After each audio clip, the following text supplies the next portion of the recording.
Ao abordar o filme Toma sob a lente crítica intitulada Tatalo Mãos de Tesoura, este segundo olhar se distancia da análise puramente relacional entre dominador e dominado para mergulhar de forma mais profunda naquilo que o filme constrói como pano de fundo silencioso, mas decisivo, a normalização do medo como elemento estruturante da vida cotidiana, pois Toma não apresenta um universo excepcional ou distópico, e sim um ambiente reconhecível, quase banal, onde o desconforto emocional se integra à rotina de tal maneira que deixa de ser percebido como algo anormal, e é exatamente nesse ponto que o filme se revela perturbador, porque sugere que o verdadeiro perigo não está em figuras explicitamente violentas, mas em contextos onde o medo se torna funcional, aceito e até justificado como parte necessária da sobrevivência social, e Tatalo surge não apenas como um indivíduo, mas como um sintoma desse ambiente, alguém que entende intuitivamente como explorar fragilidades já existentes, e o filme constrói essa lógica com precisão ao mostrar que Tatalo raramente cria o medo do zero, ele apenas identifica onde ele já existe e o organiza a seu favor, e isso fica evidente em diversas cenas onde Toma já se encontra em estado de insegurança antes mesmo de qualquer interação direta, seja por pressões externas, expectativas não verbalizadas ou pela simples sensação de estar sempre em dívida com alguém ou alguma coisa, e essa predisposição emocional é o terreno fértil onde Tatalo atua.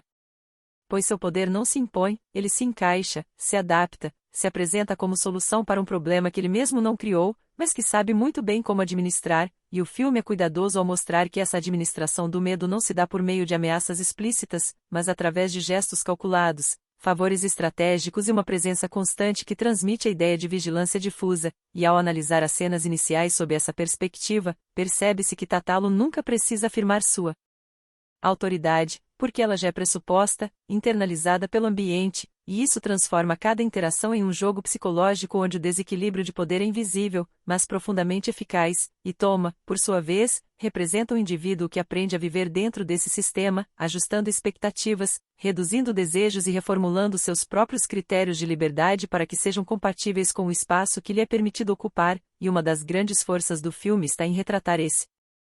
processo sem dramatização excessiva, mostrando como a adaptação ao medo acontece de forma progressiva e racionalizada, sempre acompanhada de justificativas plausíveis, como prudência, maturidade ou responsabilidade, e essa racionalização é um dos elementos mais inquietantes da narrativa, porque espelha discursos amplamente aceitos na vida real, onde abrir mão de limites pessoais é frequentemente apresentado como sinal de inteligência emocional ou capacidade de convivência, e o filme questiona silenciosamente até que ponto essas concessões deixam de ser escolhas conscientes e passam a ser respostas automáticas a um ambiente que pune qualquer tentativa de autonomia, e ao observar a trajetória de Toma sob essa ótica, torna-se claro que sua maior prisão não é Tatalo em si, mas a lógica que o convence de que não há alternativa viável fora daquele sistema, e essa lógica é reforçada por cenas em que personagens secundários aparecem como exemplos de adaptação bem-sucedida, pessoas que aparentemente aprenderam a navegar naquele universo sem conflitos abertos, mas que carregam marcas evidentes de desgaste emocional, e essas figuras funcionam como espelhos do futuro possível de Toma, não como advertência explícita, mas como destino implícito, e o filme utiliza esses personagens de maneira sutil, sem lhes dar protagonismo narrativo, justamente para reforçar a ideia de que esse tipo de vida não chama atenção, não provoca escândalo, apenas se perpétua, e ao comparar Toma com outras obras cinematográficas que tratam do medo como instrumento social, percebe-se que aqui não há a figura de um regime opressor claramente definido, nem de uma autoridade institucionalizada, mas algo mais difuso e, por isso mesmo, mais difícil de confrontar, um sistema informal de controle baseado em expectativas, favores e silêncios, e essa ausência de um antagonista oficialmente reconhecido torna a experiência de Toma ainda mais solitária, pois não há um inimigo claro contra o qual se rebelar, apenas uma sensação constante de que qualquer movimento fora do esperado pode gerar consequências imprevisíveis, e pessoalmente, ao analisar esse aspecto do filme, é impossível não associá-lo a experiências comuns em ambientes profissionais ou familiares onde a estabilidade depende menos da competência ou do afeto e mais da capacidade de não incomodar, de não questionar, de não romper equilíbrios artificiais, e o filme acerta ao não apresentar essa dinâmica como fruto de maldade consciente em todos os envolvidos, mas como resultado de um sistema que recompensa a conformidade e penaliza a autonomia, criando um ciclo que se autossustenta, e Tatalo, nesse contexto, não é um criador solitário do medo, mas um gestor eficiente dele, alguém que compreende que manter as pessoas em estado de alerta moderado é mais eficaz do que levá-las ao desespero, pois o medo controlado paralisa sem provocar reação, e essa compreensão é refletida em sua postura calma, em sua fala medida e em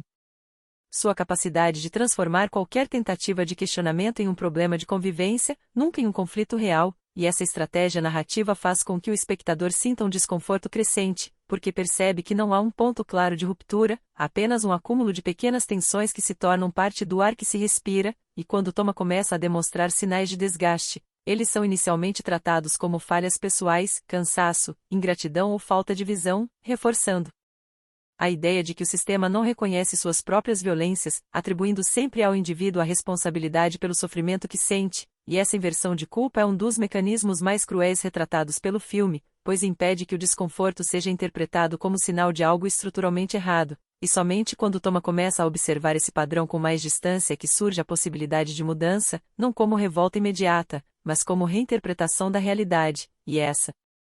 reinterpretação é o verdadeiro ponto de virada do filme, mais importante do que qualquer decisão externa, porque representa o momento em que o medo deixa de ser aceito como dado natural e passa a ser reconhecido como construção, e ao fazer isso, Toma não se liberta instantaneamente, mas inicia um processo interno de desalinhamento com o sistema, e esse desalinhamento é retratado de forma extremamente realista, cheio de ambivalências, recaídas e dúvidas, o que torna a narrativa ainda mais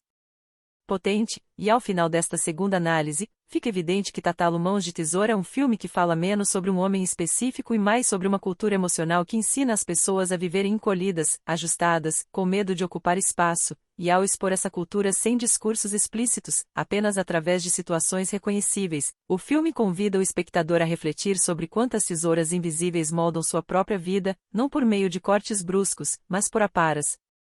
constantes que, ao longo do tempo, definem quem somos autorizados a ser, e essa reflexão, incômoda e silenciosa, é talvez o maior mérito da obra, pois permanece quando muito depois que a narrativa se encerra, obrigando quem assiste a reconsiderar não apenas as ações de Tátalo, mas sobretudo as estruturas que permitem que figuras como ele existam, prosperem e sejam vistas como necessárias.